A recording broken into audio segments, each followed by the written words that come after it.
News in Southeast Houston. Good morning. I'm Jacob Rascone in for Melanie Lawson. This morning we learned that the owner of a taco truck was killed during that attempted robbery. This happened in the parking lot of a Chevron gas station off the Gulf Freeway in Monroe, where we find ABC 13's Charlie Etzity with what we know about the search for the shooter.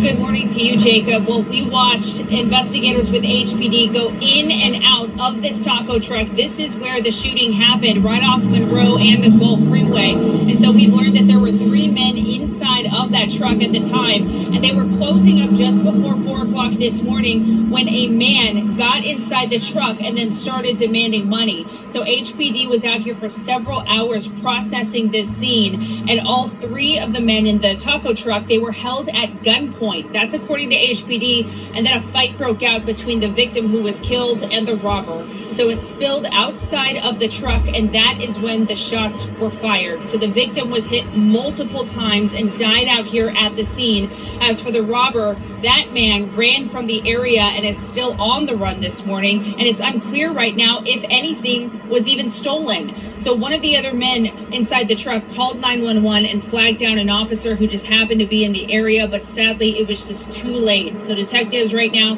are looking for surveillance video. We're going to be canvassing the area for cameras, surveillance. It looks like there's a couple cameras both outside and inside the food truck. But so right now we're trying to view those surveillance. That we're unsure. We know they work, but we're not sure what it captured. We know.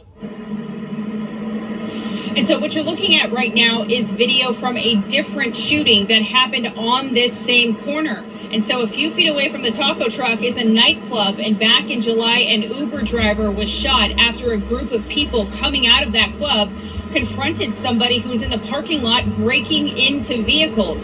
So that Uber driver did survive that shooting, but as for the shooter, that person got away. And so back out here live, it does appear that family members of all 3 of the men involved in this incident were out here at the scene. Nobody wanted to speak to us, understandably so. I mean, just a tragedy what happened out here. Meanwhile, HPD is asking anybody with information about this shooting to contact their department. Charlie Etzity, ABC 13 Eyewitness.